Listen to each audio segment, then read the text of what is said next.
বর্ধমান দুর্গাপুরের প্রাক্তন বিজেপি সাংসদ সুরিন্দর সিং আলুওয়ালিয়ার বাড়িতে সস্ত্রীক দুর্গাপুর পশ্চিমের প্রাক্তন তৃণমূল বিধায়ক বিশ্বনাথ পারিয়ার। বলবে কখন আসছে বলবে কখন এখানেই কার হাতে পেছনে করো অবিনাশ দা। সুকান্ত দা চলে আসুন, ঠিক আছে? বস তোরা তাই হোক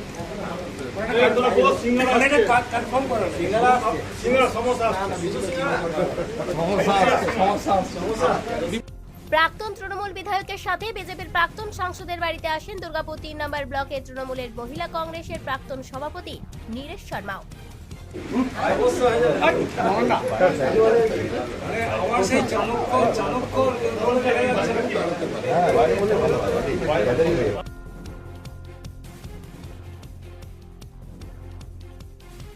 দুর্গাপুর থেকে অনুরাধা সেনগুপ্ত রিপোর্ট, খাঁটি খবর।